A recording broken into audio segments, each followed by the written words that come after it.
Shalom, everybody. Rabbi Edelstein here with this week's installment of Rabbi E in 3, brought to you as always by MEOR DC. You know the saying, there's a light at the end of the tunnel. Well, today it might be more appropriate to say there's a tunnel at the end of the light. Darkness, rebuke, harsh consequences, desolation, exile. Wow, Rabbi E, you really sound like you're in a great mood. I'm not just gloomy. In fact, I'm not gloomy per se today, any more than normal anyway.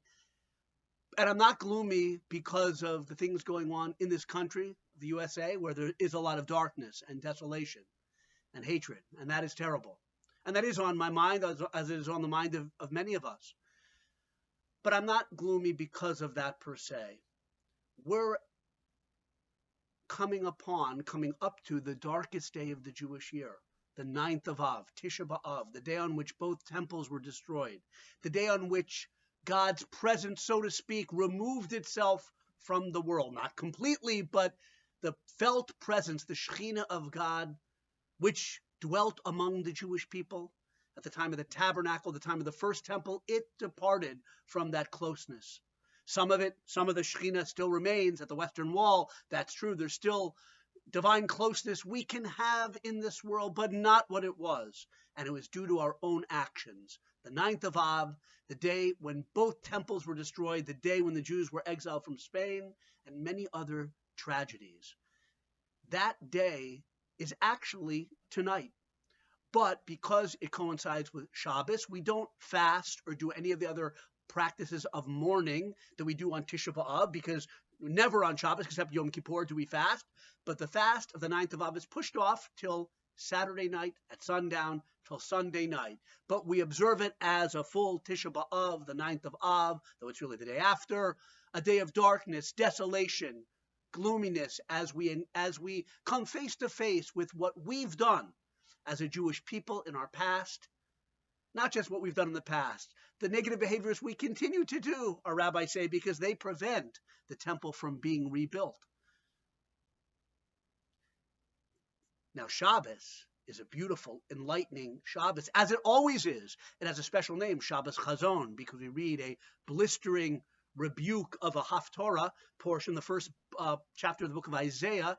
It begins with the word Chazon, so it's called Shabbos Chazon. But don't do any mourning, M-O-U-R-N-I-N-G, on Shabbos, whether morning, afternoon, or night. It's Shabbos. Shabbos is always a light in the darkness of this world. In fact, the light that the Beit HaMikdash, the temple represented in the world, if you will, we can still have a sense of that light on Shabbos. Shabbos remains in its purity. But the rest of the world is darker now as a result of our actions that pushed away God. Those are the ideas to think about on the 9th of Av. I'm going to sit down on the ground for the rest of this video because that's one of the observances actually on Tisha B'Av. We sit on the ground like mourners. We're mourning darkness and desolation that we brought upon ourselves and upon this world. There are many things to be sad about in the world, the hatred we see around us, but we have to start by rebuilding the temple inside of our hearts. Well, of course, doing efforts and initiatives on a national level and all that. Sinas Chinam, needless hatred, destroyed the temple. Factionalism between the Jewish people. We need love, we need light, to start with ourselves and let that light spread out into the world. And we look forward to the day when a great light again in the form of the third temple will come down to this world and radiate warmth and a feeling of closeness to God and clarity. And all the opposites of what I started with, desolation, depression, gloominess, that will be evaporated from the world. That's what we look forward to in the beginning, the rebuilding of the third temple, the coming of the Messianic era, which will benefit and enlighten and uplift not just the Jewish people, but all of mankind. We also begin the Torah portion, Devarim, the 5th book of the Torah. I should have mentioned that before. It's the whole book of the 5th book of the Torah is Moshe Rabbeinu, leaving the Jewish people with his last will and testament, so to speak, reviewing the Torah laws, giving inspiration, some of the most inspiring words in the whole Torah in the book of Devarim, Deuteronomy, but it begins with words of rebuke.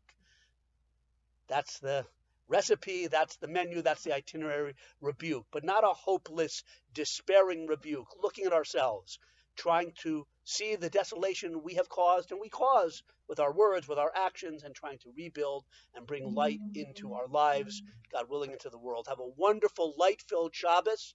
We enter the tunnel Saturday night to Sunday night of Tisha B'Av, the 9th of Av.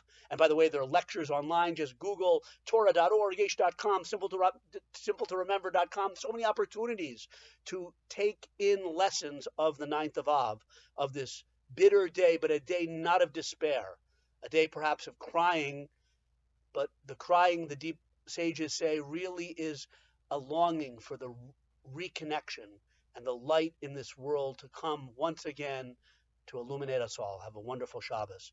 Thank you for the extra 3 minutes that you gave me. Rabbi Ian, 3 plus 248.